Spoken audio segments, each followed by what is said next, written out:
immerses you in a universe with thousands of stories.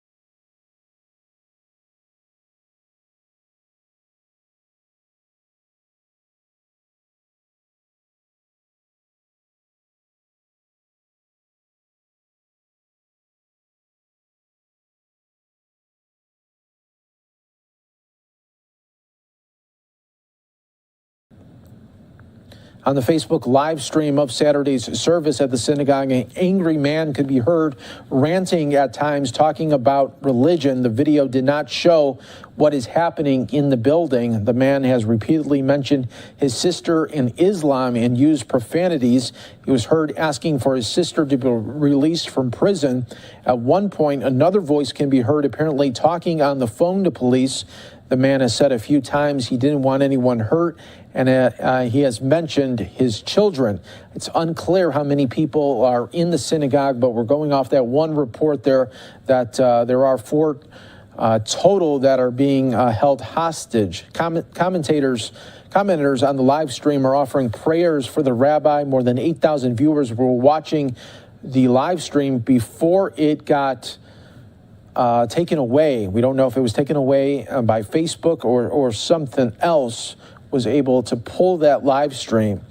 A neighbor told the Star-Telegram that she saw SWAT officers heading toward the back of the synagogue with weapons drawn about 2 p.m. local time. Right now, we are about 15 minutes away from 4 o'clock local time there. The Anti-Defamation League tweeted Saturday afternoon that it is aware of the ongoing situation in Colleyville, Texas, and is engaged with local and federal authorities and the community's leaders. Congregation Beth Israel began in 1998 as a community whose members had relocated to northeast Tarrant County from other areas of the country. According to its website, the congregation was officially established on July 18, 1999, with 25 member families and an affiliation with the Union of American Hebrew Congregations, now the Union of Reform Judaism. A new building with a 100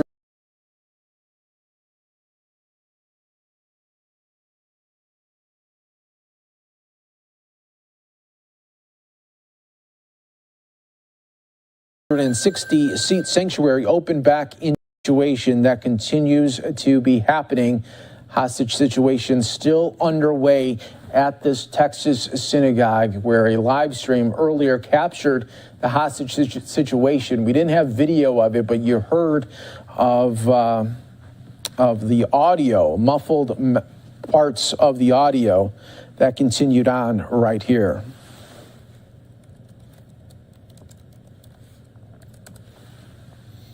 I'm your host, Mike Page, as we continue to bring you the latest here in this hostage situation right here on Live Now from Fox. We appreciate all our viewers joining us here in real time, and soon we will have some law enforcement experts on the phone. We have them on standby here, but we just wanted to give you just some more guidance and updates in just a little bit. Hey guys, can you hear me? Can you put a 1 in the chat if you can hear me all right?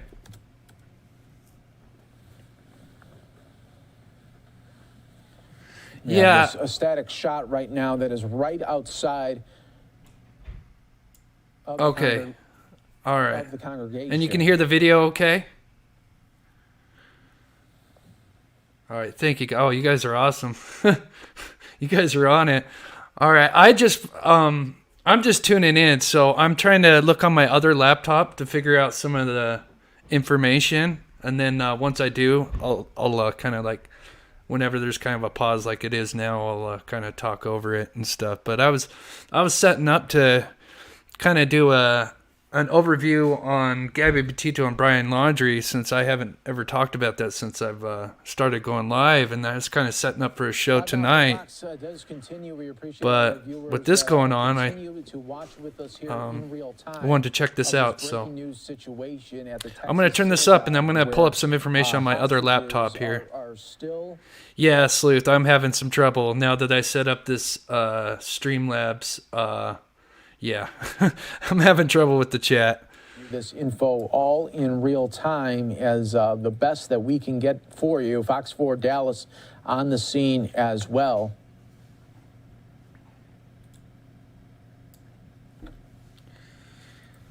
Colleyville Police, I'm also monitoring their Twitter account there just so we could do that.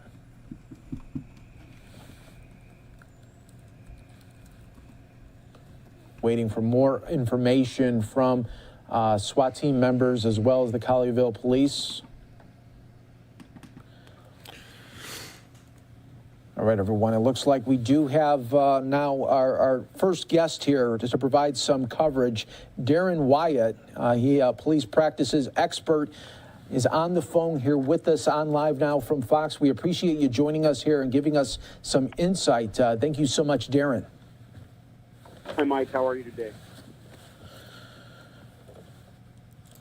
All right, Darren. So try to give our viewers a little bit of insight here. When we hear about a hostage situation that is happening, what is going on here with SWAT team members as well as trying to get a line of communication with the suspect? Yeah, SWAT team will always roll with a crisis negotiator. They'll have various methods trying to gain contact with the suspect who's got the hostages inside. They have various techniques to do it. They can they have the suspect tell you the telephone number. They'll call him on that. They can try the landline inside the synagogue. They also have what we call a throw phone, which is a telephone that they can insert into the building and try and get the suspect to get on the line with them. So they're trying to communicate. It sounds like there may be some communication based on the fact that we have heard that he's demanding that his sister be released, etc. We just don't know how fluid the communication is and if it's continual or if it's intermittent, like they'll hang up the phone and then call back, etc. In the meantime, the SWAT officers will have a quick reaction force or a rapid entry team that will be set up that in the case that something goes sideways and the suspect starts using force against the hostages, they can make an immediate entry and try and neutralize the threat. But the first goal of any situation like this is to try and de-escalate it, get the suspect to surrender peacefully with no injury to either the hostages or the suspect. And I'm always wondering in these types of situations, just how long, granted, if the suspect is not doing anything or harming the hostages at the moment, how long, presumably, can a standoff like this go? And how long do, like, SWAT team members allow it to go before they try to make some action? Well, that's a great question, but it's hard to say. Each incident is independent and is unique. They'll be monitoring the situation. There's likely people there who are trying to gather intelligence on the suspect to see what his mental condition is. Does he have a history of drug use? Does he have mental health issues that could escalate quickly? But it's really hard to say. Again, in today's day and age especially, de-escalation is the word of the day. And they don't want to make an immediate entry and force a use of deadly force if it's not necessary. And if the suspect is treating the hostages okay, not using force against them or anything like that, then they'll wait it out. But they will be prepared to make an immediate entry. We're in an age of technology now. There's probably a way that they can access or insert a camera into the location so that they can see what's going on to help them visually not only prepare if they need to make an entry and see what's going on, but to maintain a visual on the suspect and see what his actions are like. And speaking about technology, there was a live stream on Facebook that was put on by the congregation, and the services were underway. And then, you heard there in the background that suspect, and then it was somehow pulled from Facebook. We don't know if Facebook pulled it, but If they did, that could have been a big detriment to the police because they could have used that as audio source, correct? Absolutely, they could have. But again, you don't know what the source or what the reason that the live stream was cut off. What was the source of the live stream? Was the suspect live streaming the event to try and get attention, or was it a live stream of the service that was occurring inside the synagogue? Yeah, so it was an actual live stream of from the congregation. Yeah, so it's highly likely that the suspect is the one, if he's found that was occurring, could have had somebody shut it off. Or then again, we don't know if Facebook might have shut it down because they didn't want something, if the suspect engaged in an act of violence against the hostages, that it would be live streamed. Got it. Great info right there. And at this moment here, I mean, talk a little bit more of really the tightrope aspect that a negotiator has to really go with the suspect, because if you are able to speak with them, you got to give them an opportunity to almost build a rapport with them so that they trust you and so they don't do anything to the hostages as well.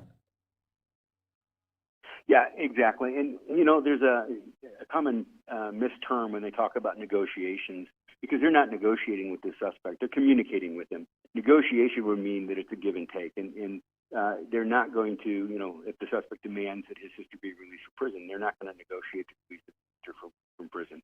They're going to communicate with the suspect and try and get him to calm down, trying to get him to realize the severity of his actions and the fact that it's futile.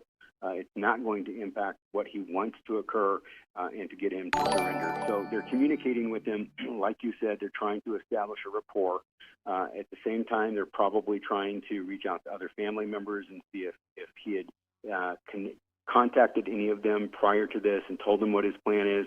I heard a few minutes ago before I came on that you said that he's already said that he wants to die and he's going to die. That makes it much more difficult for the crisis negotiation team. Thank you, Sleuth, for joining the mob crew. Thank you. It's hard to bring him out of that. Yeah, it would seem like it would be hard to snap somebody out of that when they want to go down that line. But one would say also too that it seems like when they're talking like that, in so many instances, do they want to have a suicide by police officer? Is that sort of the road that they want to go on? Because ultimately, we know that the demands won't be met for what he is asking for. Yeah, typically it's either that or he's going to take his own life. We don't know that at this point. I mean, he's already said that he wants to die and he's going to die, so it sounds like he does have a plan in place, but what that plan is, he's the only one who knows that at this point. Absolutely. And what do you think now as they go into more of the afternoon and maybe early evening hours here? Is there a certain point where if they can't speak to him anymore, and is there going to be a time when the SWAT team members are going to rush in? Yes, there will be a point. I just can't tell you when that'll be. That'll depend on the tactical negotiators and the information that they're getting, the visual observations SWAT team members have from outside. And if they feel that it's deteriorating to a point, the communications are deteriorating to the point that it's not going to go any further, it's not going to progress, and he's not going to let the hostages go, at some point there will be an entry that would be made. They're highly likely that they would insert some kind of chemical munitions inside first, like tear gas or something like that, probably with the assistance of a distractionary device that would distract the suspect, and commonly referred to as flashbangs. And then they'd make a rapid entry with the goal of taking the suspect into custody and releasing the hostages. Yeah, and it should also be noted, we don't know what weapons or if this individual has weapons. We just heard those reports there that he said that he had bombs around the area. By just saying that, how does that impact just everything around the area as well? Well, obviously, the police on scene will create a much larger perimeter in the event that there is a destructive device that goes off. People won't be injured. Most likely have a bomb team come in. I have seen from your from your live shots that the Texas Department of Public Safety is there. They'll probably bring in their bomb-sniffing dogs, their technicians, probably do a good, thorough search of the exterior of the building first before they even get their SWAT operators too close to the building. But I would guess that that's probably been done by now, since we're looking at over 2 hours that has been going on. And some of the background information, as soon as they, as police officers and really the FBI and others that are helping in this, once they have a name of a suspect, what's going on behind the scenes? I mean, are they looking at everything from social media to postings? I mean, anything that this person has done in the past? Absolutely, yeah. And here's the hard part. You know, we have seen a name that was put out on social media at one point, but I don't know if that name has been confirmed by law enforcement. So they'll be doing their best to try and make sure that they have a positive identification on who that suspect is. Then they'll be looking into his background, deeply into his background, social media postings, family members, talking to relatives and friends and anybody that he's had contact with. Most likely serving search warrants at the individual's home to see if there's any evidence there that would lead them to see what his plan is. You know, sometimes these people in this state where he's already said he's going to die and he knows that, there might be a manifesto somewhere that might give them an indication of what's going on. So they'd be looking for anything and everything that could assist. We're on the phone right now with Darren Wyatt, who is joining us here, police practices expert, giving us some insight just what is happening really behind the scenes around the area here of this congregation. And lastly, my last question to you, Darren, obviously we don't know, I mean, everything is fluid right now. You can't really get into the mind here of the suspect at this moment here, but for SWAT team members that continue to be on the ground here, maybe just describe some of the training aspects that go into this now that they are in a real life situation that and ready to use those practices that they have trained on. The National Tactical Officers Association is a great organization. It helps law enforcement agencies across the country prepare for incidents like this with training, with debriefs of prior incidents. They have conferences every year that tactical operators will attend. Most SWAT teams across the country train a minimum of 16 hours a month on the tactics, especially like this, like hostage rescue and barricaded suspects, etc. So they're well prepared. You know, they have the equipment, the training, the personalities to sit out for a long time, to be able to adjust on a fraction of a second to make an entry if necessary. So they're there and they're ready to do what they're going to do. You know, something that I just thought of that is an interesting thought is why a synagogue? Is this a hate crime of some type? Did he target a synagogue, especially if the name is correct and his sister and he are Pakistanis? Have they targeted the synagogue for that reason? So that's another issue that the FBI will be looking into, as well as the local law enforcement. Yeah, great point there. Great point there. And then it has to be mentioned there as well as the White House says that they are closely monitoring this as well. So it's already happening on really, we know the federal level with the FBI, but really now the executive branch that is wanting to make sure what is happening here. Darren Wyatt, thank you so much for calling in right here on Live Now from Fox and really giving our viewers some great insight during this very tense moment that continues to play out in real time. Thanks, Mike. Have a great day. You too. Thanks, Darren. And, of course, right here on Live Now from Fox, we will always be bringing you the information as it's happening in real time. But, yeah, this is still a very, very tense situation that continues to play out. Right now, it is 5 o'clock out on the East Coast. We got just past 4 o'clock local time there in Colleyville, Texas here. If you're just joining us here on Live Now from Fox, I want to show you first where this is at right now. Just kind of give you a map right now. We're pretty much right in between of Fort Worth and Dallas there. You can see on the screen right there. Wanted to give that really that insight here to you to just give you a context of where we are looking at right now. Live look that continues right here. Really only a live look here that we can give to you at this moment, because police blocking the roads in and out here of this synagogue right now. And our viewers continue to be watching and really unfolding all now right here on Live Now from Fox as it's happening. And we're providing this to you live, raw, and always direct right here as the FBI and SWAT are at the scene here. A rabbi and 3 others are being held at the synagogue in Texas. It has been going on for multiple hours right now. And I just want to kind of give you a play-by-play of how we got here and the events that happened. So earlier this afternoon, the first reports were coming in that a rabbi was reportedly held hostage and attendees that remained inside a synagogue. And then one of the more interesting updates was that the suspect was heard in a live stream. So this congregation routinely live streams their services for members that can't be there in person.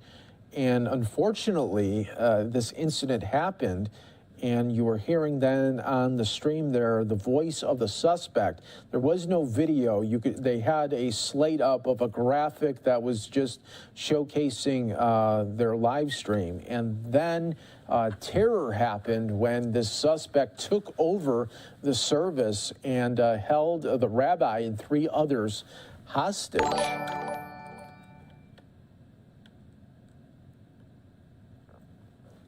FBI Dallas spokeswoman said that an FBI SWAT team was also at the scene and that the crisis negotiators had been communicating with someone inside the synagogue, but she would not say whether the person was armed, and she declined to describe what the person had said to authorities, citing operational sensitivity. It's unclear if the person is armed.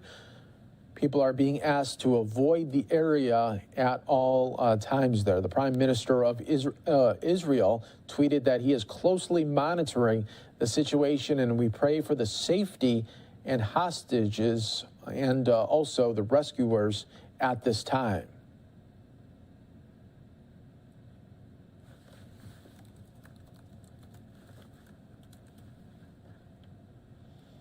That's what we do here on Live Now from Fox, bringing you all of the events as they're happening in real time. And, of course, breaking news.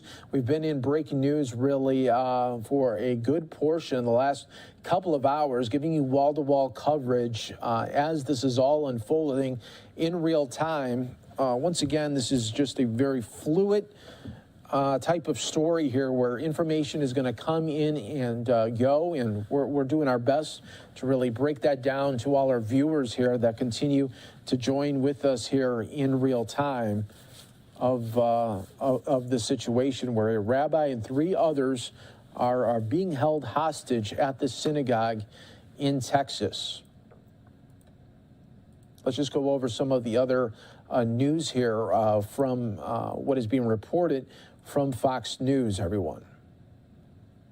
As a Texas SWAT team and FBI SWAT team responded this afternoon to a hostage situation at a synagogue near Dallas, the Colleyville Police Department said on Twitter that they are conducting SWAT operations. All residents in the immediate area of the incident are being evacuated. According to the tweet, the Congregation Beth Israel's address is 6100 Pleasant Run Road. The police department posted an additional update at 1:20 stating that the situation is ongoing and Okay, I'm just going to mute this just for a minute. Can you guys hear me okay? If you can, just put a 1 in the chat if you can. Thank you, guys. Yeah, so I was actually just setting up a stream for, I was going to do kind of a, because there's been a little bit of information coming out with Gabby Petito and the Moab police report. You know, it's finally been concluded, and I kind of wanted to go over that report. And, you know, my whole channel kind of started off, you know, basing the news off of Gabby Petito, and I could never go live when I was in Ohio. And I thought it would maybe be a good time to set up a stream and kind of just go over everything. But as I was getting set up, then I kind of clicked over to a different channel, and I saw this, so I thought I'd kick it on. But I've been trying to set up a better looking stream, and so I've been kind of playing around with different settings, and it looks like I kind of messed up my my chat overlay. It's supposed to pop up. It was supposed to pop up your comment when I clicked on this, but apparently I've still got some work to do.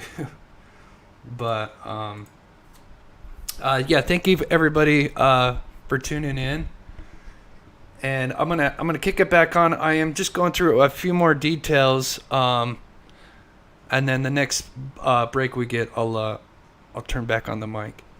So thank you guys so much for tuning in. If you can leave a like.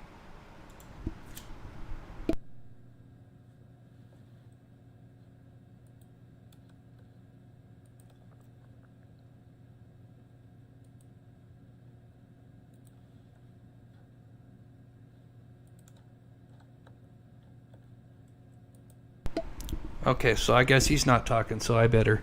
I don't want any dead air. Let me turn it down just in case he does start talking, though. Once again, folks, I'm your host, Mike Pace. Okay, now he's going to talk. To navigate this breaking news story that has really captured the attention of the country and the White House as well. We are being also told that the ATF is assisting on scene in this investigation. An FBI negotiator still in contact with the suspect. That is the latest report here that we are learning. So that is some crucial information that we wanted to provide to you right here on Live Now from Fox. Just as you know, you're trying to get into the mind here of a suspect and trying to figure out just what their next move is going to be. And at best, you're trying to get those hostages out. And that is where we are right now, to try to get the 4 people out, and then SWAT team members can do what they have to do with the suspect. And this is something that is, very, sensitive. They got to walk a very, very tight rope when it's coming to negotiations with somebody that says not only that they want to kill themselves, but reportedly has said that there's bombs around the area. So that, flags it to a whole nother level as well. Live Now from Fox always provides you the coverage here in real time. We thank all our viewers for watching with us here, as it's really been picked up across the country right now for this hostage situation that continues to take place.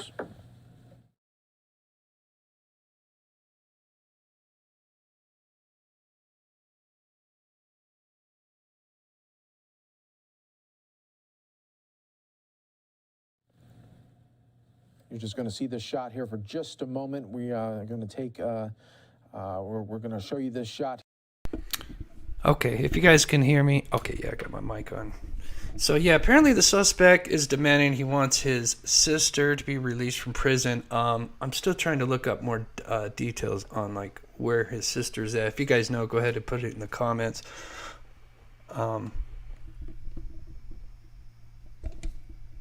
Kick this back on real quick here, just in case.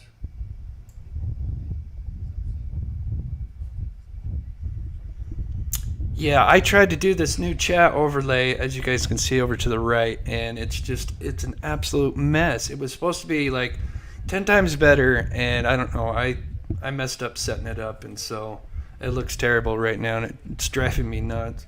I apologize, guys. Eventually I'll turn on my cam in here, and in between these breaks we'll discuss some of the information. Around the country and around the world that continue to join us here.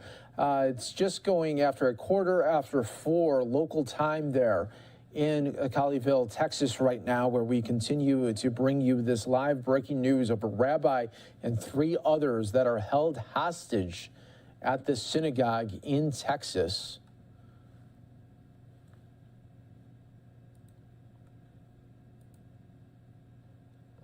Let me just read off some of the latest reports here from the Fort Worth Star Telegram that continues to talk about the updates that are happening there. The FBI and Texas Department of Public Safety are on the scene, quoting a Colleyville Police Sergeant who said no injuries have been reported so far. The service was being live streamed on Facebook, and the live recording, which is since taken down shortly before 2 p.m., captured muffled audio of what sounded like negotiations with police. Colleyville Police said they are conducting SWAT operations in the 6100 block of Pleasant Run Road, the location of Congregation Beth Israel. FBI special agents from the Dallas field office are also at the synagogue.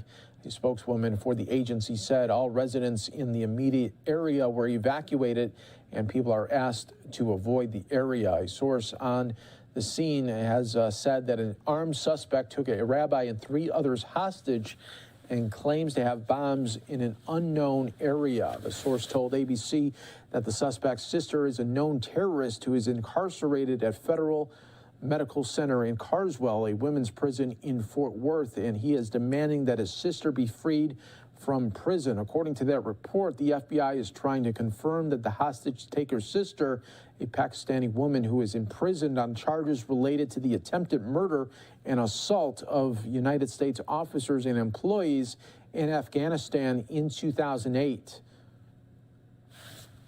So a lot of information right there being reported, and we are just learning that from Jen Psaki. She is saying, she just tweeted out that President Biden has been briefed about the developing hostage situation in the Dallas area. He will continue to receive updates from his senior team as the situation develops. Senior members of the national security team are also in touch with federal law enforcement leadership.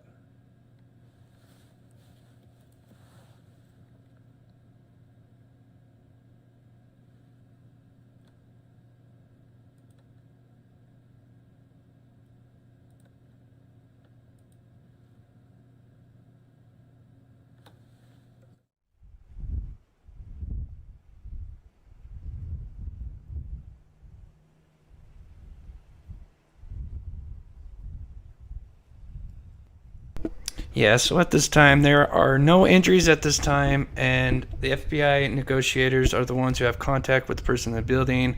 They also want everybody to know that there is no threat to the general public at this time. This is just kind of an isolated incident. They don't want people panicking.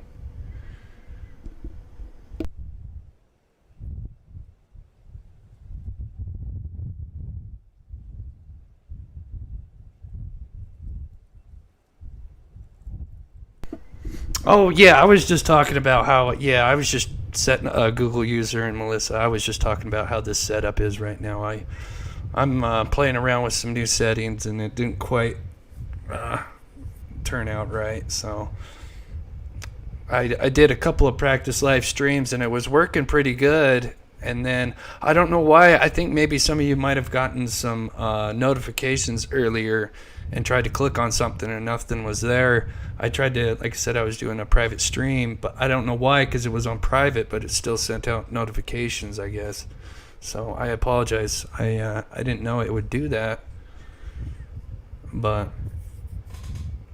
yeah, here I am collecting all this information for tonight's stream, and then all this stuff happened. So let's see what you guys are saying here. Because, I was hoping to just kind of highlight your comments while the video was playing. For some reason, it's not working like it should. Melissa says, I'm going to lay down. Don't feel good. Love you all. Thank you, Melissa, for tuning in. Sorry you don't feel well. Zan, it's so good to see you. I'm so glad you're back online. I hope you're feeling better.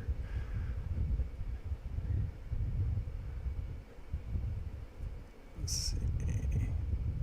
Sleuth Mom, it's thank you so much for joining the mob crew. I think if I get 1 or 2 more members, I think I can add a few more emojis, I believe. I think like every 2 or 3 people that join, you get to add in more emojis and stuff. So that's kind of cool.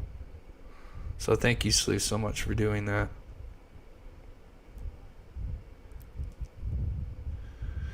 Elizabeth says, this is terrifying. My stepdad is Jewish, and we all live in Central Washington. He stopped going out of his way to go to services pre-COVID because of this kind of thing.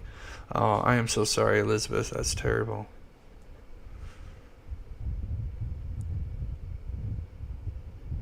You know, we're all equal.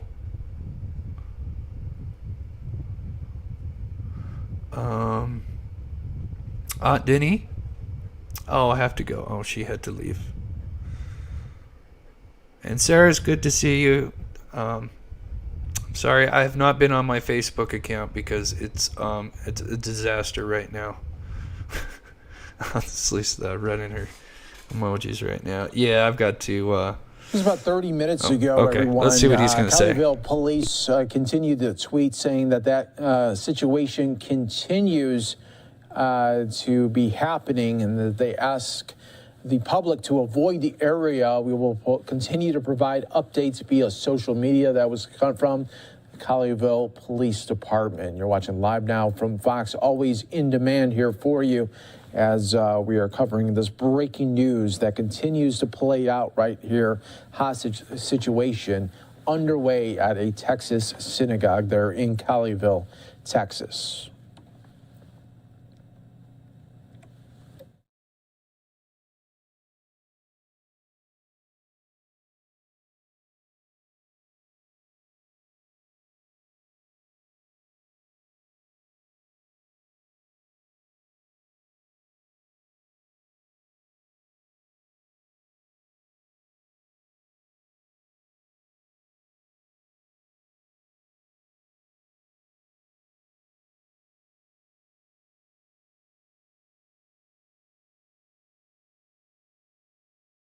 Oh, did he stop talking and went to go grab coffee? I'm sorry, guys. I thought he talked for a minute. Tracy says, this is so sad. Yeah, this is terrible. I was seeing if I could find if there was, because they were talking about like a Facebook Live video. And apparently he was saying, oh, where was the comment at? Said, something about, like, don't cry for me. Once again, folks, you are watching live now from Fox. We are continuing our coverage right here as the White House is monitoring a hostage situation that continues to play out at the synagogue. A rabbi and 3 others are held hostage right here in Colleyville, Texas. We've been with you for the last 2.5 hours, providing you this coverage and updates the best that we can in real time, everybody.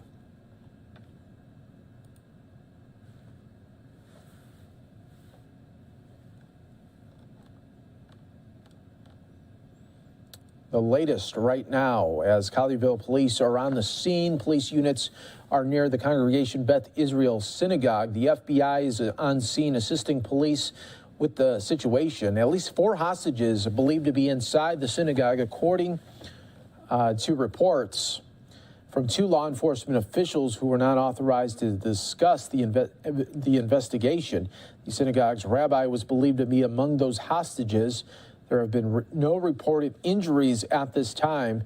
The FBI Dallas spokeswoman said an FBI SWAT team was also at the scene, and the crisis negotiators had been communicating with someone inside the synagogue, but she could not say whether the person was armed, and she declined to describe what the person had said to authorities, citing operational sensitivity. It's unclear if the person is armed or how many people are inside. People are being asked to avoid the area. The Dallas Mayor Eric Johnson said police will have extra patrols at Dallas synagogues and other sites as a precaution. White House Press Secretary Jen Psaki tweeted that President Joe Biden has been briefed on the hostage situation. He will continue to receive updates from his senior team as the situation develops. Senior members of the national security team are also in touch with federal law enforcement leadership. The Prime Minister of Israel tweeted that he is closely monitoring the hostage situation, and we pray for the safety of the hostage and rescuers.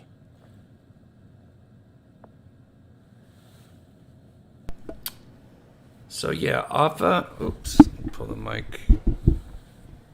If I can say this, pronounce this. Afa Sadaki. So born in 72 as a We're going to keep this shot here for you, so you'll always be seeing the shot. We do. Okay, turn him down for just a second. So Afa Sadaki is a Pakistani neuroscientist who was convicted of multiple felonies. She is serving an 86-year sentence in the Federal Medical Center in Carswell in Fort Worth, Texas. Right here. I'm live now from Fox.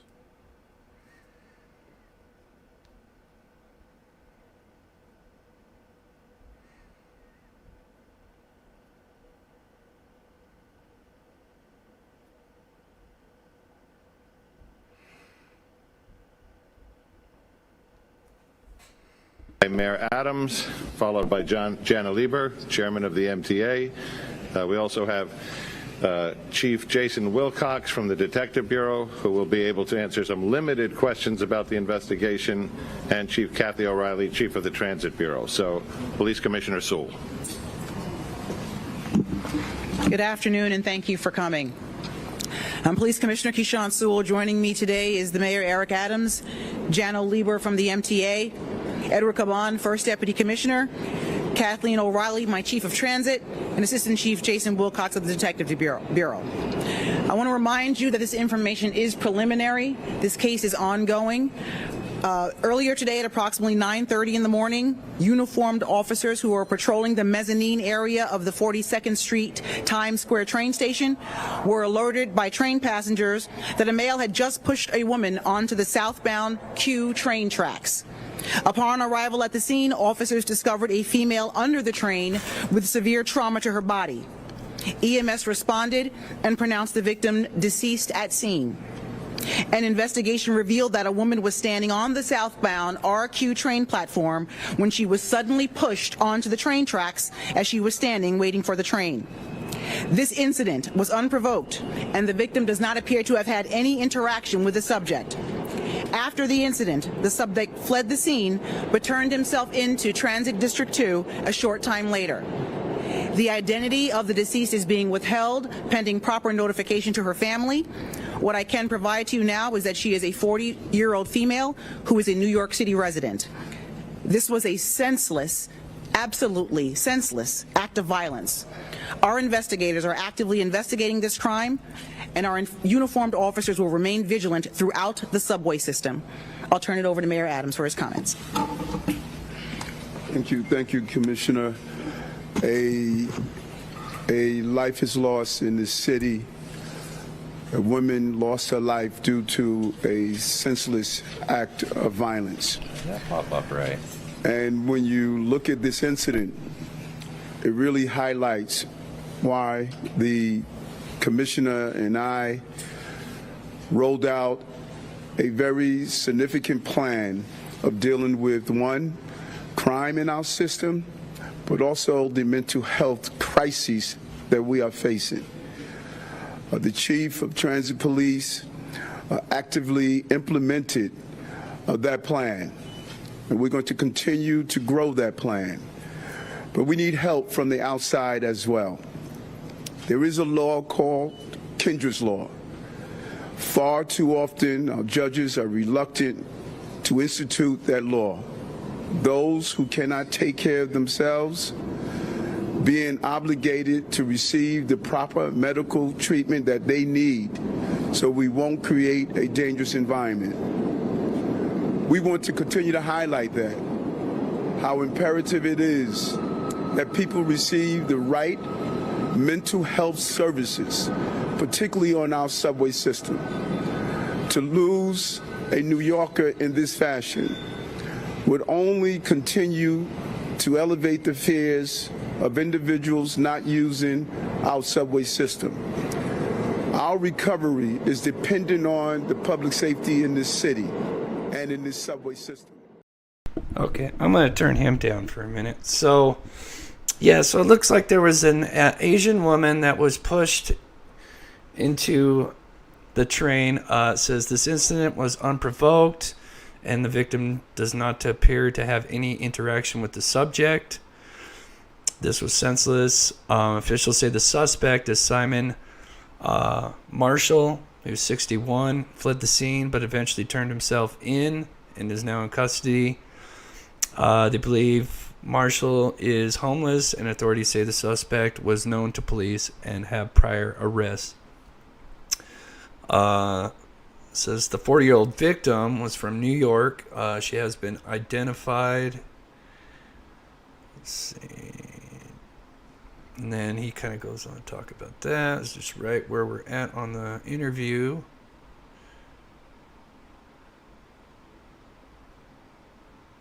And okay, so that's about all the main information. All right, let me go back into what he's saying. Receive that. That is how we're going to ensure that not only our streets above ground and below ground are safe places for New Yorkers.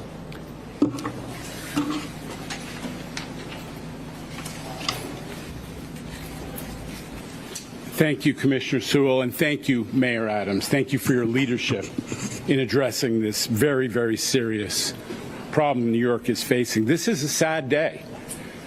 A New Yorker was going about her business right in the heart of our city, in the heart of our subway system in Times Square, and she lost her life. This is unconscionable. This is unacceptable. It has to stop, as the mayor said. This is not the first time this has happened. There have been some of these high-profile subway pushings in the latter half even of 2021.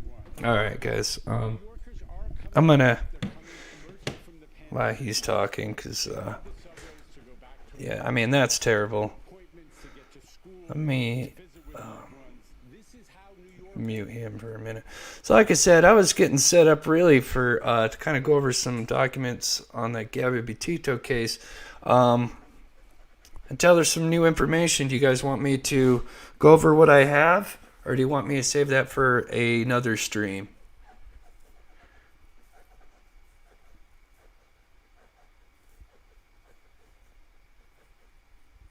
Let me know what you guys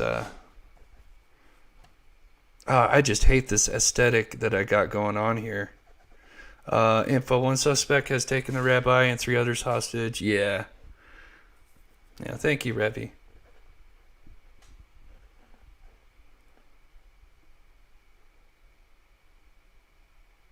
Sloot, did I get you a wrench?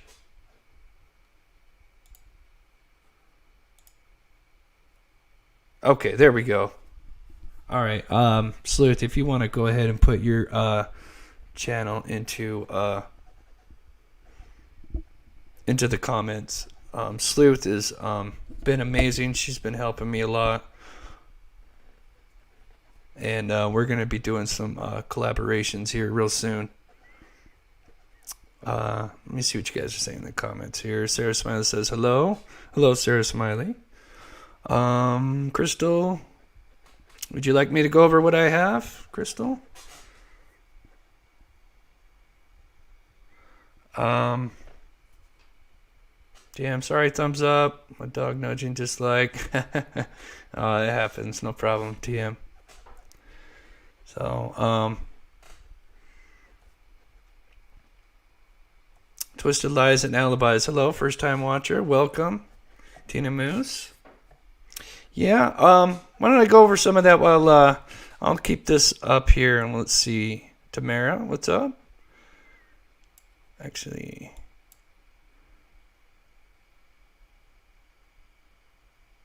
yeah, it won't let me do it. That is really weird.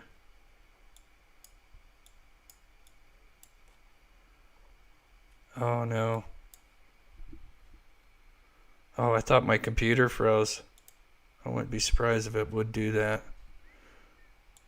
Oh, I hate how the comments look. That's so terrible.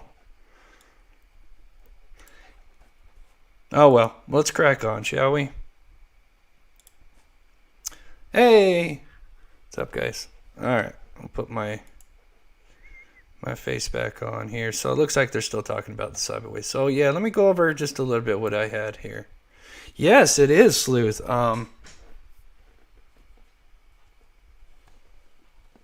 Rabbi says, why media deep sympathy with the terrorists?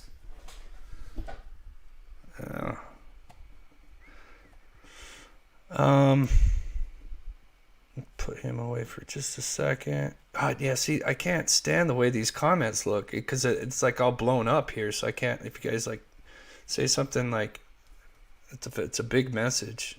This is a mess, but oh well, I'll fix it after the show.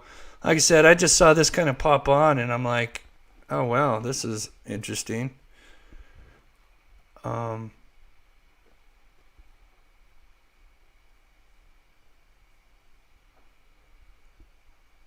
Yeah. I get it, Ravi.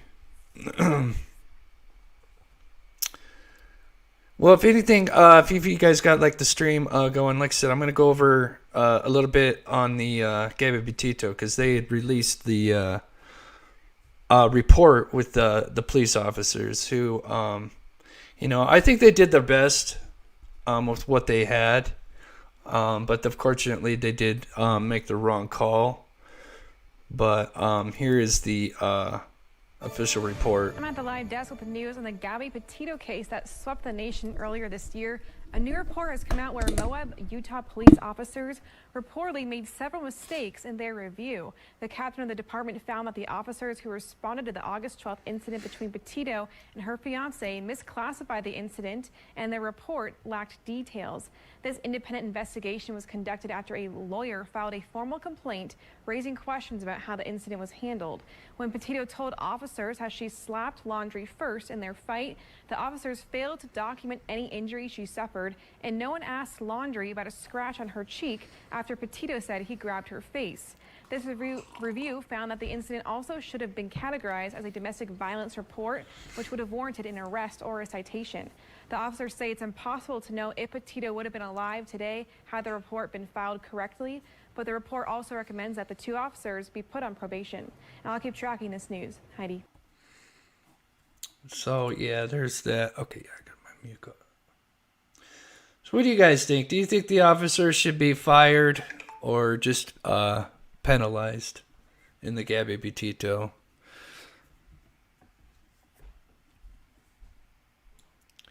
I think the toughest thing is, since she admitted that she hit him first, because there's a part in that where she goes, well, I hit him first. And we know that, hindsight's 20/20. And we know that she was the one that was being abused. And I can't talk from experience because but sadly, when she admitted that to the officers, it put her as the, as the abuser. And so I think they were trying to do whatever they could to not put her in jail. But if they would, I don't know if they had access to the 911 call or not.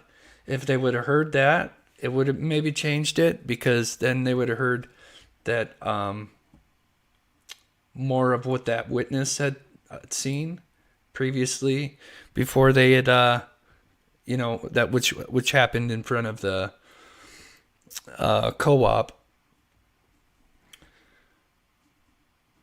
The one needs TM says the one needs training. Yeah. Avi did her PhD, university, private research, funded by Jewish community. Her brother has taken a rabbi and Jewish hostages and sing him. All right. Thank you, Rebbe. Google says, I feel sorry for the officers. Also, such a big case. They need to learn what to look for in an abuse situation. Whoopsie says fired. Okay.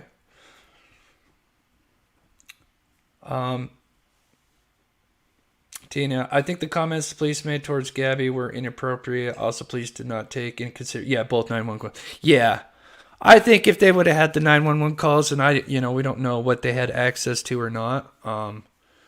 But yes, actually, I think there's a second part to this report. Let me see what's going on. See if they're okay. They're just still talking about the subway. So Let me play this other video. I think there might be some more info on this. Thanks for spending part of your Thursday with us. I'm Julie Grant. A report was released on Wednesday revealing some new details in the Gabby Petito case. So after a complaint was filed with the Moab City Police Department, an independent agency completed a review of this, the August 12th domestic violence incident involving Petito and her boyfriend, Brian Laundrie. Now, during the investigation, they found that the officers who responded to the scene and pulled over the van made several what they call unintentional mistakes, saying that they should have cited Petito for domestic violence. Yes, you heard me correctly. We're going to talk about it. The review also found that a statement was never obtained from the original 911 caller, another problem. The city of Moab released a statement responding to the report, saying that they plan to implement the report's recommendations and that they, quote, believe our officers showed kindness, respect, and empathy in their handling of this incident. I'm going to bring back in our guests on the program. I was just chatting with body language expert, human behavior expert, and jury consultant Susan Constantine, and attorney Daryl Cohen is also with us. So, Susan, I want to ask you to take a look at that video, that famous body camera footage where it was the last time we saw Gabby Petito alive and talking with the officers. I know you've seen this time and time again. Yeah. What jumps out at you, please, Susan? As a body language expert, what is she telling the officers that she's not saying? She's a victim. So you see her body language is very collapsed, and she does what we call self-soothing gestures. When a person has zero confidence, she feels that she's lost. There's no one that's helping her. There's a way that they self-soothe. She got her hand up here. It's very heartfelt. She's very emotional. She ran her hands through her hair. And you look at her facial expressions, which mirrors her body language. Sadness. She's depleted. She's exasperated. But at the same time, that she's also feeling a bit responsible, like it's almost like it's her fault, like I've done something wrong. And a lot of times victims will do that. Yes, yes. When I looked at this, and yes, those officers treated her with kindness, respect. Hindsight is 20/20. Officers have a tough. And that's what I just said. Hindsight is 20/20. I really feel like, because like I said, she unfortunately said that she hit Brian first. And, you know, obviously that's just, you know, because she was scared and she didn't want to get in trouble by him. And so it's a sad situation. And then you have the officers that think they're doing the right thing for her, but unfortunately, you know, so. Tough job. The one issue I had with it, and I don't agree with that she should have been cited. My issue was that they should have been separated so that she would feel comfortable telling the real story. Whenever she talked to police, he was still within her view. Daryl, I know you understand the domestic violence. That's interesting. Yeah, maybe she was afraid, oh, if I say something and he hears it. That's true. Dynamic, having served as a prosecutor doing criminal defense work, you know, if she feels like, oh my God, the threat to me is still within my view, within my reach, how can I possibly be honest, or I might get a more severe beating? To me, that was where the failure was, not in not so much citing her, it was in not giving her separation from him to talk with someone who could possibly elicit the truth from her. Your thoughts, please, Daryl. Julie, I agree with you, but we have to remember the police officers were between a rock and a desert. And where were they going to take her? These officers are probably the only ones in that area, and they saw that there was no physical damage to either one of these two. And yes, they should have separated her. In a wonderful world, in a parallel universe, they would have been able to take her across the street to a house, across the street to a place to have a coffee. But they couldn't. They were right here out, and you can see in the video, they were out in the middle of nowhere. And so they had to make a decision at the time, and we don't know whether or not they received another call to go somewhere else. That happens as well. So I can't say that these officers did the wrong thing in being able to review it. Yes, it would have been so much better, and she would still be alive had they done that. But you can't live in a parallel universe. You've got to do what you need to do at the time. and they made a decision that turned out not to be what it should have been. But I really have a very difficult. Yeah, so, I mean, at the end of the day, I mean, they're human beings. I think they're there doing their jobs for the right reasons. Sadly, they made the wrong choice, and I can't imagine what they're probably going through, knowing what happened now.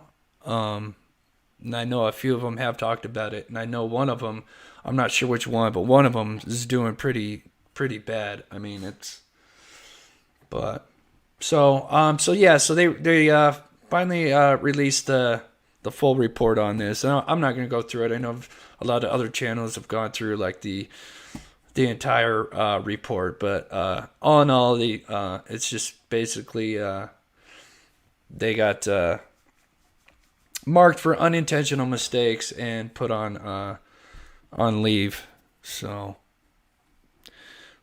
Sleuth Mom, do you think if a charge was filed on either individual, it would have changed their fate? Yeah, it's so tough to, I think one of the big problems is, there's, I don't know, it's tough. Yeah, it's tough to say, Lady M, if they were arrested, if it just would have stalled a day. It's just all what ifs now. Let me just take a little peek, see if, let me just see what he's saying real quick here. I've got some more stuff here. Then they'll wait it out, but they will be prepared to make an immediate entry. We're in an age of technology now. There's probably a way that they can access or insert a camera into the location so that they can see what's going on to help them visually not only prepare if they need to make an entry and see what's going on, but to maintain a visual on the suspect and see what his actions are like. And speaking about technology, there was a live stream on Facebook that was put on by the congregation, and the services were underway. And then, you heard there in the background that suspect, and then it was somehow pulled from Facebook. We don't know if Facebook pulled it, but if they did, that could have been a big detriment to the police because they could have used that as audio source, correct? Absolutely, they could have, but again, you don't know what the source or what the reason that the live stream was cut off. What was the source of the live stream? Was the suspect live streaming the event to try and get attention, or was it a live stream of the service that was occurring inside the synagogue? Yeah, so it was an actual live stream of from the congregation. Yeah, so it's highly likely that the suspect is the one, if he's found that was occurring, could have had somebody shut it off. Or then again, we don't know if Facebook might have shut it down because they didn't want something, if the suspect engaged in active violence against the hostages, that it would be live streamed. Got it. Great info right there. And at this moment here, I mean, talk a little bit more of really the tightrope aspect that a negotiator. Thank you, Anna, for subscribing. Has to really go with the suspect because if you are able to speak with them, you got to give them an opportunity to almost build a rapport with them so that they trust you and so they don't do anything to the hostages as well. Yeah, exactly. And, there's a common misterm when they talk about negotiations, because they're not negotiating with the suspect. They're communicating with him. Negotiation would mean that it's a give and take. And they're not going to, if the suspect demands that his sister be released from prison, they're not going to negotiate to release his sister from prison. They're going to communicate with the suspect and try and get him to calm down and trying to get him to realize the severity of his actions and the fact that it's futile. It's not going to impact what he wants to occur, and to get him to surrender. So they're communicating with him. Like you said, they're trying to establish a rapport. At the same time, they're probably trying to reach out to other family members and see if he had contacted any of them prior to this and told them what his plan is. I heard a few minutes ago before I came on that you said that he's already said that he wants to die and he's going to die. That makes it much more difficult for the crisis negotiation team to speak with him, because if he's already in that mindset, it's hard to bring them out of that. Yeah, it would seem like it would be hard to snap somebody out of that when they want to go down that line. But one would say also too that it seems like when they're talking like that, in so many instances, do they want to have a suicide by police officer? Is that sort of the road that they want to go on? Because ultimately, we know that the demands won't be met for what he is asking for. Yeah, typically it's either that or he's going to take his own life. We don't know that at this point. I mean, he's already said that he wants to die and he's going to die, so it sounds like he does have a plan in place. But what that plan is, he's the only one who knows that at this point. Absolutely. And what do you think now as they go into more of the afternoon and maybe early evening hours here? Is there a certain point where if they can't speak to him anymore, and is there going to be a time when the SWAT team members are going to rush in? Yes, there will be a point. I just can't tell you when that'll be. That'll depend on the tactical negotiators and the information that they're getting, the visual observations SWAT team members have from outside. And if they feel that it's deteriorating to a point, the communications are deteriorating to the point that it's not going to go any further, it's not going to progress, and he's not going to let the hostages go, at some point there will be an entry that would be made. They're highly likely that they would insert some kind of chemical munitions inside first, like tear gas or something like that, probably with the assistance of a distractionary device that would distract the suspect, and commonly referred to as flashbangs. And then they'd make a rapid entry with the goal of taking the suspect into custody and releasing the hostages. Yeah, and it should also be noted, we don't know what weapons or if this individual has weapons. We just heard those reports there that he said that he had bombs around the area. By just saying that, how does that impact just everything around the area as well? Well, obviously, the police on scene will create a much larger perimeter in the event that there is a destructive device that goes off. People won't be injured. Most likely have a bomb team come in. I have seen from your live shots that the Texas Department of Public Safety is there. They'll probably bring in their bomb-sniffing dogs, their technicians, probably do a good, thorough search of the exterior of the building first before they even get their SWAT operators too close to the building. But I would guess that that's probably been done by now, since we're looking at over 2 hours that has been going on. And some of the background information, as soon as they, as police officers and really the FBI and others that are helping in this, once they have a name of a suspect, what's going on behind the scenes? I mean, are they looking at everything from social media to postings? I mean, anything.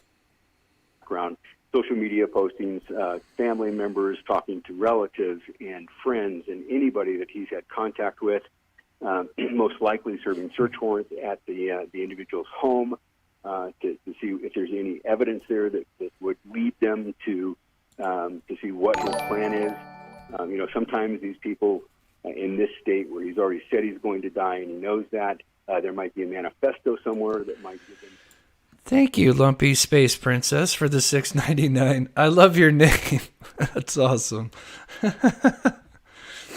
Thank you so much. Joining us here, police practices expert, giving us some insight just what is happening really behind the scenes around the area here of this congregation. And lastly, my last question to you, Darren. Obviously, we don't know. I mean, everything is fluid right now. You can't really get into the mind here of the suspect at this moment here.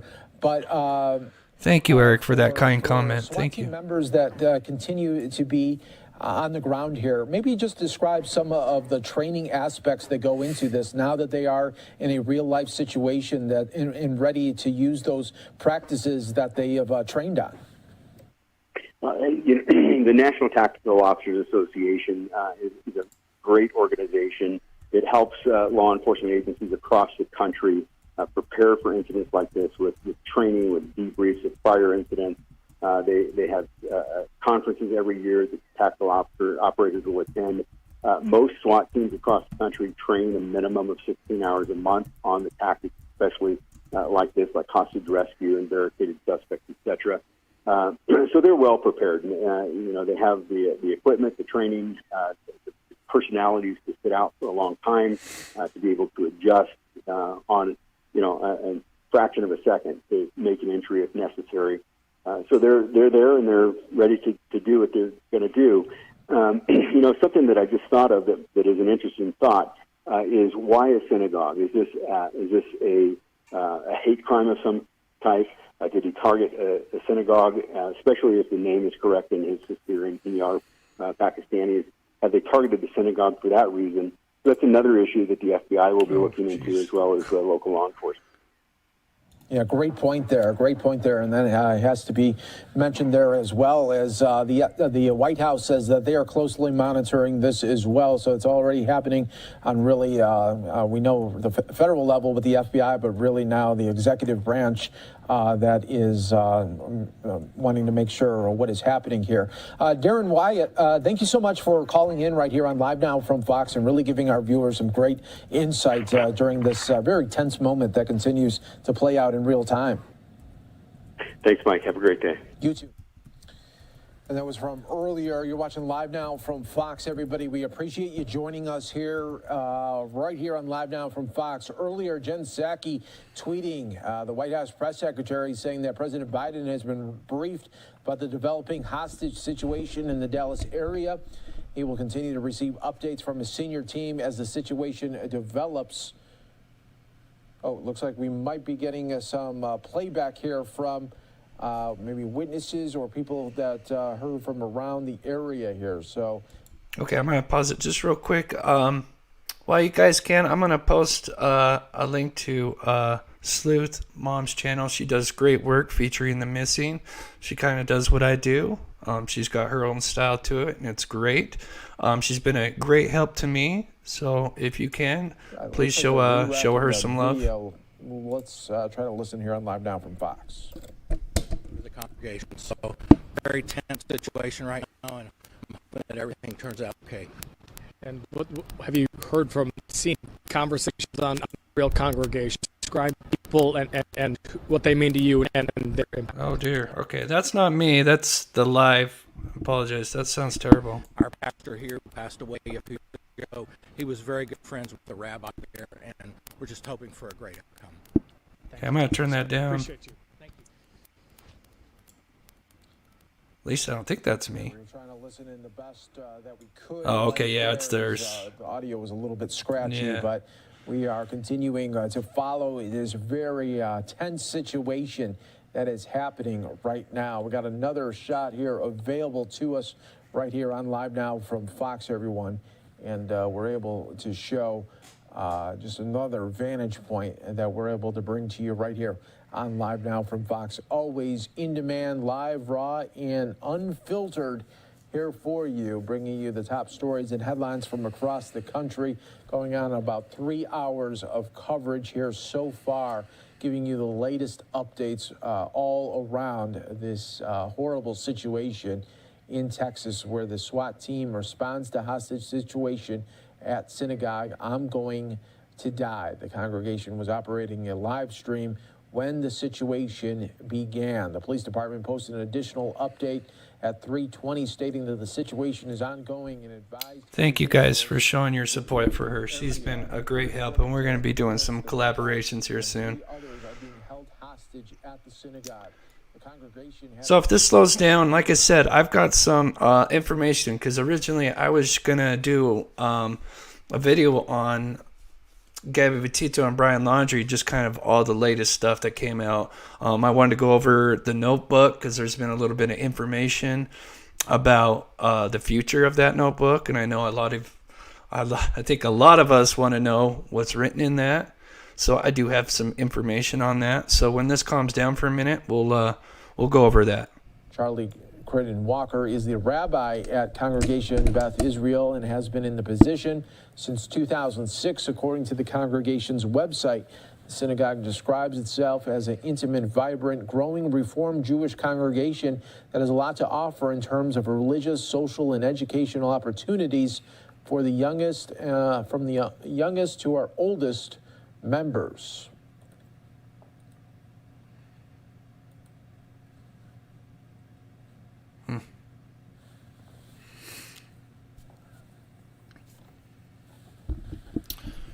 Okay, maybe if it's gonna calm down, maybe we will go over it. Yeah, we like to keep this channel drama-free. Thank you,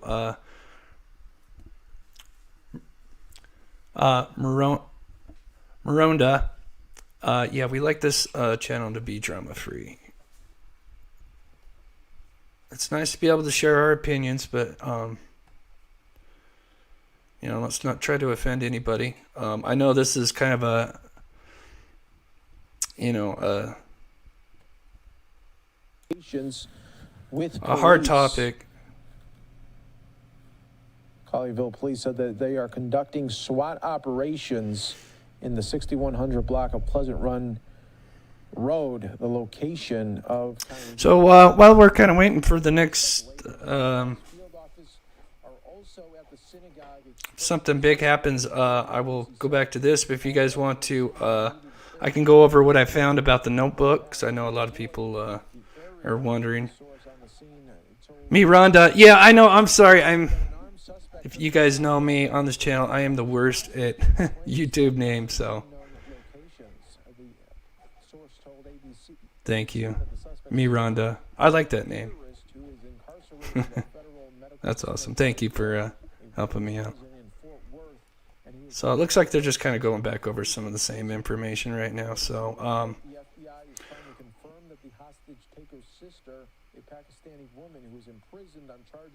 okay, yeah. So we'll just pause that for a minute. And let's see here. This one. So yeah, you guys good about I'll jump over to this this notebook thing. Let's just kind of talk about Gabby and Brian for a second, Brian, and talk about where this goes from here, because I don't know about you, I still get messages all the time about what's next. Yeah. When are we going to learn more? Yeah, I think we will. I think we'll get more information. I think the FBI will put out some kind of press release or hold a press conference at some point. That's just, I mean, I don't have any insight into that. I don't, have any sources telling me that, but that's just what I think based on the level of interest and even some of my, conversations with the FBI feel like there's going to be some kind of conclusion in terms of I think they get that people want answers. And even some of the recent statements that the Petitos have put out show that there's still ongoing investigation happening, and it's almost like they're also waiting on something. So, John, what do you Elias, think? Yeah, I mean, also I'm just kind of going through some of the Gabby questions here, and this one, where's the notebook? People want answers about what was in the notebook. I'll just say, I've texted Stephen Bertolino. Just, I put out a tweet a couple of weeks ago about how he has been in contact with law enforcement on behalf of his clients. The laundries themselves have not been contacted by law enforcement, or at least in the month of November, they weren't in contact with law enforcement, according to Bertolino. We've put through requests to the FBI, and Brian knows the FBI, the blanket statement is we have no comments at this time. Most of the experts I've spoken to, retired, federal prosecutors and stuff, seem to think that they will not face charges. But again, I go back to these Petito statements that have gone out through their attorney that sort of allude to the fact that they're waiting to talk more about some of this stuff until this investigation wraps up, and that it is still a possibility. So, look, with that case, I hate to predict things because who knows, Expect the unexpected was what I was saying on stream, because every time you thought you knew where it might be going, it took a rapid, left-hand turn. But I'm with Brian on Gabby and Brian Laundrie and the FBI investigation. I don't think that we have heard the last from the FBI. Okay. I missed that second half because I just realized I didn't have my laptop plugged in, and it literally was just about to die on me. I go run and grab the charger. You thought I fell? Yeah, oh my gosh, I looked at the battery level and I couldn't even see it. It just had this little sliver in it, and I'm like, oh my gosh, I didn't plug it in, because with this whole hostage situation, I just kind of set up everything real fast because I just kind of wanted to catch it, and I completely forgot that I didn't have my PC plugged in.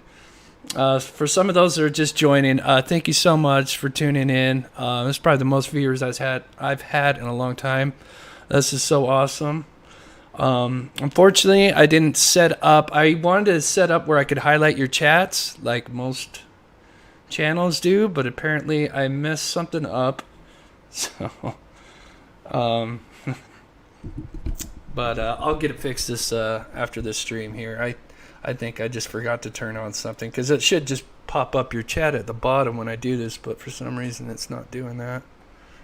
We'll get it figured out. So, let me check, and then I'll tell you guys what's going on with what else I heard from the notebook here. Just not. Let me check in and see if there's anything.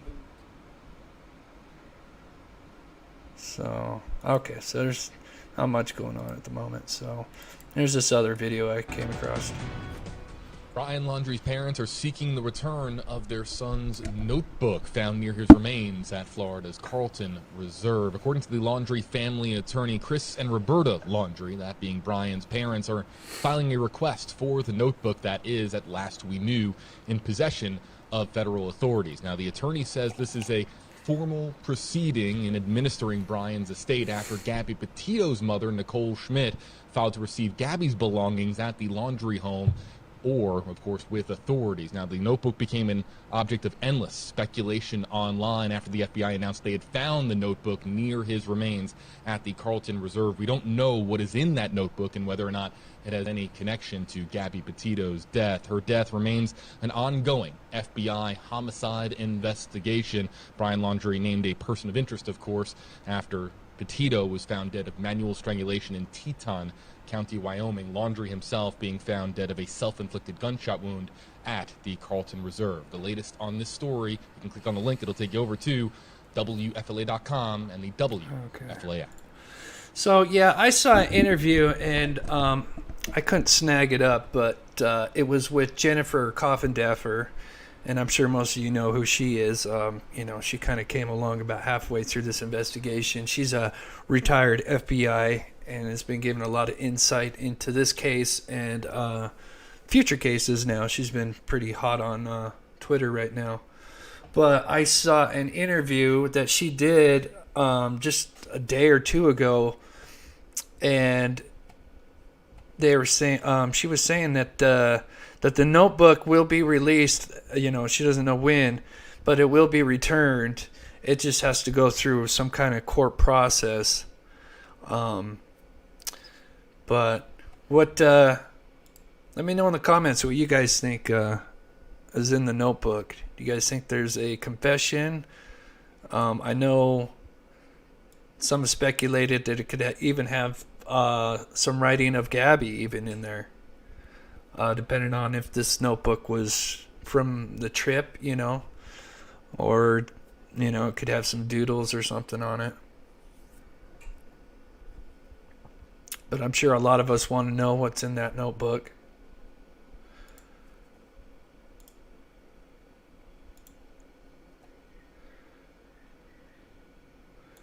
Georgina says, sitting here waiting for it to snow, a little nervous, have to go pick up son from work. Oh, be careful. Be very careful. Oh, be careful with it, Molly.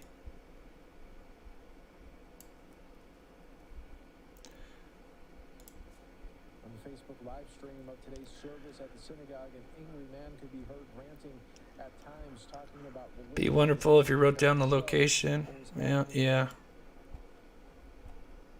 I was also going to go over, too, because I know that... a lot of us were curious of why they couldn't find his body when they spent literally, a month in the reserve or preserve. And then you have the parents go in there, and less than like 20 minutes they come across the body. And so a lot of people, that just doesn't sit right with a lot of people, and I can completely understand. You think Tamara thinks confession? I hope so. I hope there's some kind of reason, as some kind of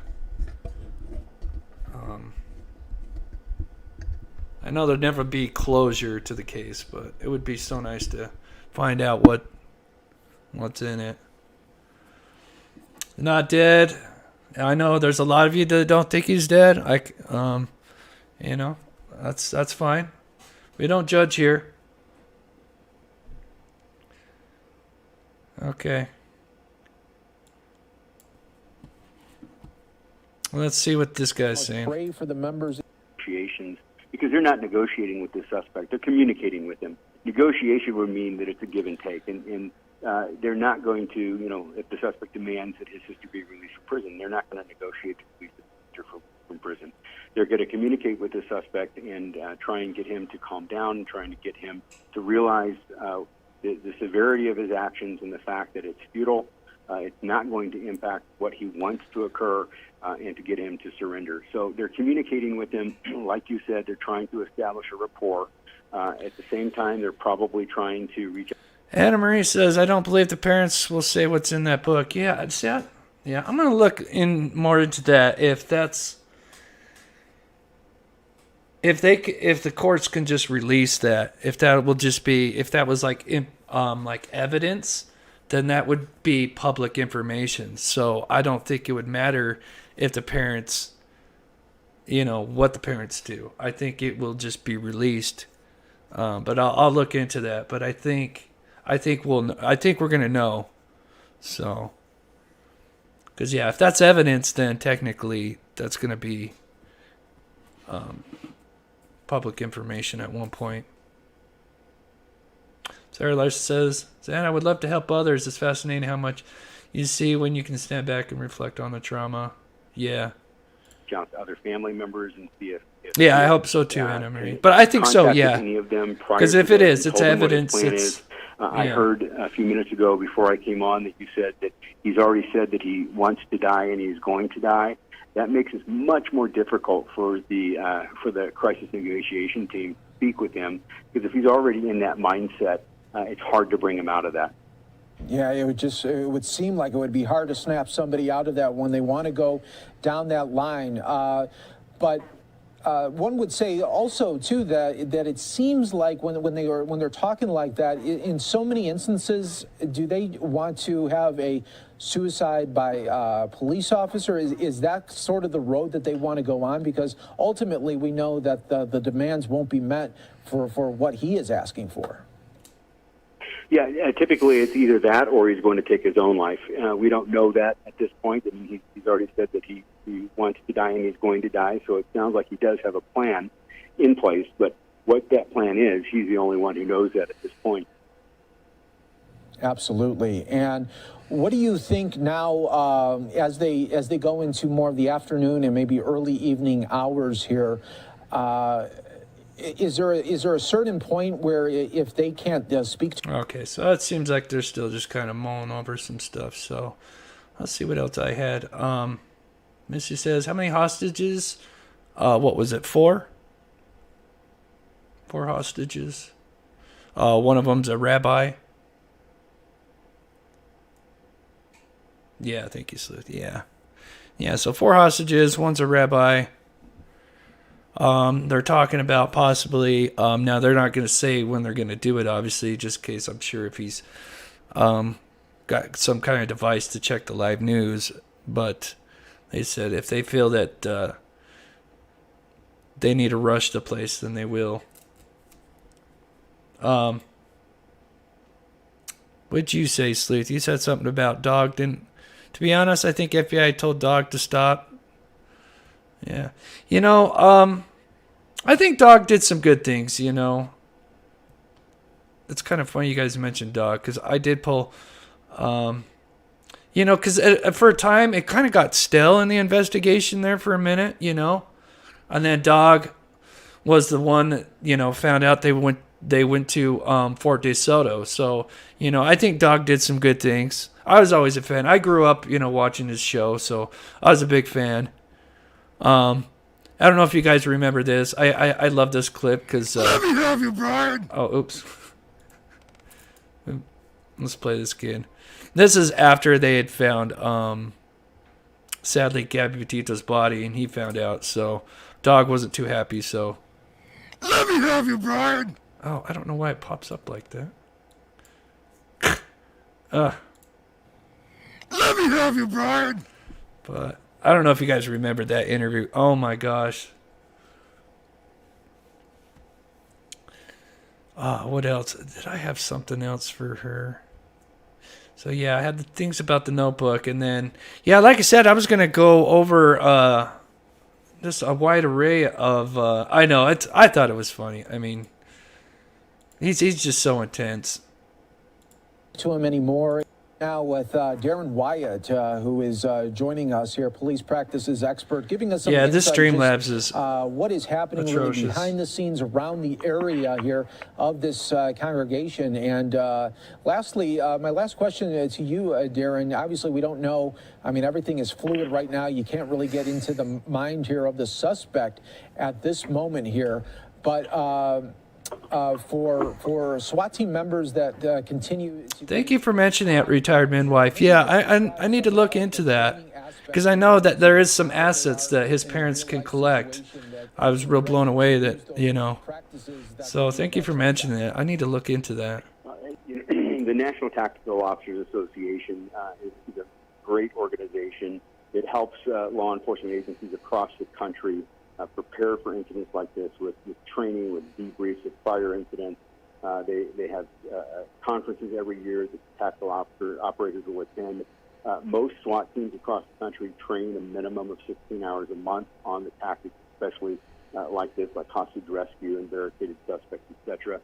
So they're well prepared. You know, they have the equipment, the training, the personalities to sit out for a long time, to be able to adjust on a fraction of a second to make an entry if necessary. So they're there and they're ready to do what they're going to do. You know, something that I just thought of that is an interesting thought is why a synagogue? Is this a hate crime of some type? Yeah, you guys are mentioning something interesting, Sleuth. I thought it was really odd that he would have to use her card. I always thought it was weird that he took $1,000 or charged the card for $1,000 when he offered somebody $200 for a 10-minute ride. It's almost, I don't know. I think he was almost trying to set up I don't know. I really don't think he used that $1,000 for gas money, you know. I think he bought something else with it. I would love to know what he bought, but you know, he charged the card over $1,000. You know, and the story was that he used that for gas money to get home, but yet he had $200 to give somebody for a 10-minute ride when, you know, on the 28th, I believe. Yeah, I forget her name, but you know, when he had the 10-minute ride, and then, you know, he got out when she was gonna offer, when she offered to take him to the spot. But Sarah says, I would love for there to be services that survey and therapy in one. That way, it's helping people go through it, plus those on the other side dealing with post-trauma. Interesting. So it says all the money things don't add up because they also tried not to pay for their meal. Yeah, they tried to dine and dash. That's so odd too. And then of course the footage going missing or being deleted. I don't know why you would delete footage when so weird. Take off speakerphone. I don't know why when I pop this up, it switches to the different sizes here. It's so odd. Roll up the window. Michaela. I found this odd video. I thought I'd show you guys. That's why we're kind of waiting on everything.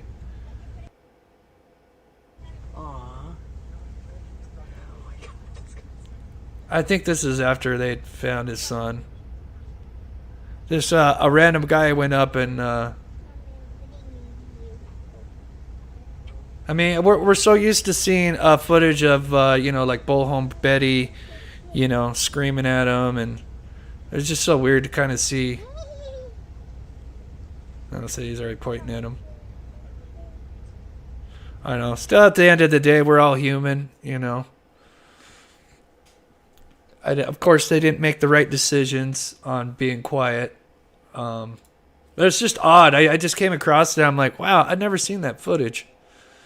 You know, we're always used to just hearing them. They're always being screamed at or just something. And then I came across some pictures that someone just recently posted of Gabby.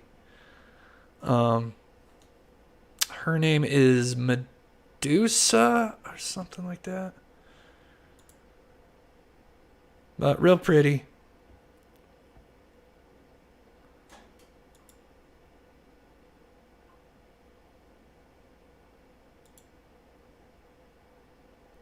It's a pretty cool sword. But yeah, they just uploaded this not too long ago. Some new photos of her.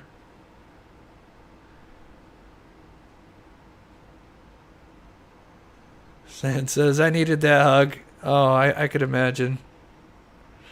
So anyway, yeah, there's a lot of stuff been being posted out. Let's see, Anna-Marie, Chris, maybe Brian was not aware he had that account. Could it be a trust fund, money his parents had hidden for a reason? Oh, yeah. Yeah. Oh, I know, TM, I know. I wish I could go over this Summer Wells case. It's just it's just gone off the rails. But let's see what's going on. If anything doesn't happen in the next 10 minutes, I'm going to probably get off just because I've got to set up some stuff here. So let's see if anything else happens here. I appreciate you guys tuning in. I'm sorry. I don't have the aesthetic set up like I wanted it to. Like I said, I was setting up a stream tonight.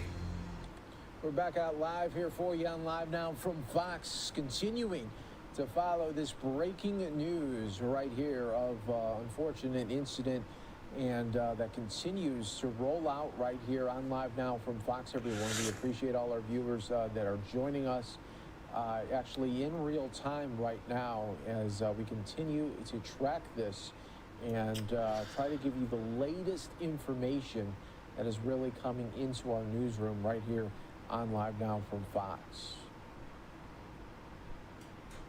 Yeah, we don't need the drama. I mean, there's enough of that in this world. Like I said, if you put something in the chat, I'm just not going to read it, and I'm going to ignore it because we'll just read out some of the latest information. We just don't need it. Getting into our newsroom here when it comes to this breaking news situation of a hostage situation at the synagogue in Colleyville, Texas. The Texas SWAT team responded Saturday afternoon to a hostage situation at a synagogue near Fort Worth. The Colleyville Police Department said on Twitter that they are conducting SWAT operations around the 6100 block of Pleasant Run Road. All residents in the immediate area of the incident are being evacuated. Yeah, thank you guys for smashing the like. We're over at over 100 likes. I appreciate that. 100 Pleasant Run Road. The police department posted an additional update just moments ago stating that the situation is ongoing and advised individuals to avoid the area. According to reports, the rabbi and 3 others are being held hostage at the synagogue. Yeah, you're welcome. Thank you, Misty. Had a Facebook live stream on its Facebook page for a service that had started 3 hours prior. The live stream had since been disabled. Before the live stream was disabled, though, a man could be heard repeatedly saying, "I will die. I'm going to die at the end of this, all right? Are you listening? I am going to die, okay? So don't cry for me." Earlier in the live stream, the man who was not visible could be heard in what appeared to be a discussion with negotiators about... Yeah, let me check Twitter. Let me see if there's anything been released here. Rabbi at Congregational Beth Israel, and has been in his position since 2006, according to the congregation's website. The synagogue describes itself as an intimate, vibrant, growing Reformed Jewish congregation that has a lot to offer in terms of religious, social, and educational opportunities for the youngest to our oldest members. A White House official told Fox News that they are closely monitoring the situation. U.S. Ambassador to Israel Tom Nides tweeted about the incident, writing, "I'm closely monitoring reports of the hostage situation at the Congregation Beth Israel in Texas, where the community is gathered for services, prayer." Check Brian Anton's Twitter. Safe end. State officials and lawmakers are tweeting about the response as well. Governor Greg Abbott of Texas saying that the Texas Department of Public Safety is on the scene of the tense hostage situation in Colleyville, Texas. They're working with local and federal teams to achieve the best and safest outcome. Senator Ted Cruz says Heidi and I are praying for those at Congregation Beth Israel in Colleyville and for the SWAT team and all other law enforcement on the scene responding. My staff and I are closely monitoring the situation and are in close contact with local and national authorities. We'll be keeping an thanks eye TM on this for you, tuning in. as always, right here on Live Now from Fox, everyone. Going to step away for another quick 2-minute break as we are keep on telling you about 4 people being held hostage in this synagogue right now. Nasaba. Yeah, I love Brian Anton. He really he just really did such a great job with the Gabby Petito case. I think tons of people fell in love with him. Really stepped up. Yeah, just a great guy. I'm so happy. It seems like he, so nice to see him up on the live shows and stuff, Yeah, he's going to do great.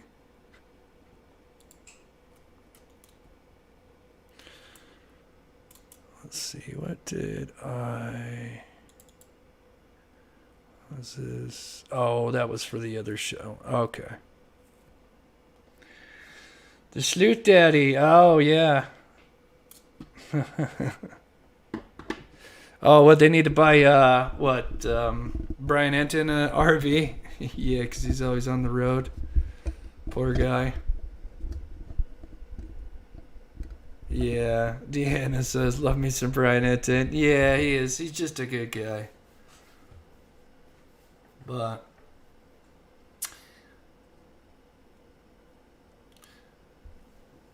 Yeah, a lot of people, with Brian Anton. Yeah, he really made a name for himself there. Literally sleeping out on the lawn and stuff. Because they kind of just befriended the neighbors next to the laundries. And so they would set up a tent. Now, he did have a motel, he says, when he had to go take a shower. But for the most part, yeah, he just had a tent up on the neighbor's lawn. So he was always right there, for whenever something was happening with the laundry case. So that's pretty cool. But let me, while I got so many of you in here, let's go over her real quick one more time. Because this is a subscriber close to me. This is his wife's niece. And she's been missing since December 3rd. She's from Klamath Falls, Oregon. So if any of you are from around this area, she could also be believed to be in Red Bluff, California, anywhere in Oregon, or Spokane, Washington. So that's the whole kind of West Coast almost. From so anybody around the area, just kind of please take a close look. Unfortunately, there's not need to get a few better pictures, but yeah, blue eyes, blonde hair. She kind of looks like she got silver hair right here, but it still fades out to the blonde. So I think I'm going to do it, end the stream here, guys, so I can finish setting up the aesthetic of it, because I just hate how this chat looks. And I was really hoping to be able to highlight your guys' chat so I could see and, post your comments and everything. But unfortunately, it's not working like it's supposed to.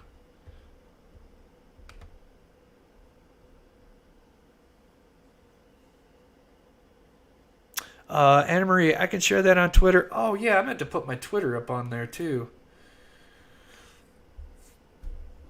See, and I put the commands in, and it didn't take my commands either. Oh, that drives me nuts. Yeah, I think I might sleuth. Yeah, I'll talk to you right after the stream here. Yeah, I need to get all my links and stuff. See, it should have just popped right up here. I'm going to try it one more time to see, but no. See, I was supposed to just put my Twitter in, but it didn't. Oh, well. Oh, plus I spelled it wrong anyway. All right, thank you guys so much for tuning in. Yeah, that's it. Yeah, I didn't think. It is. It's not listening. That's all right. We'll set it up next time. It's not a biggie. Oh, see, Slithmon's on it. She's awesome. Like I said, I just quickly switched on real quick just because just to catch this breaking news. So, but I thank you guys so much. I love you guys. I might get back on tonight. We'll find out. Thank you, Tina. Yeah, like you said, I still have a little bit more for the Brian Laundrie thing. I'll do that in a separate show, so it's kind of everything's all on one thing. So thank you guys so much for tuning in. Leave a like on the way out. Plus, yes, thank you so much, Sleuth, for all your hard work. Zan, I'm so glad to see you. So glad that you're doing better.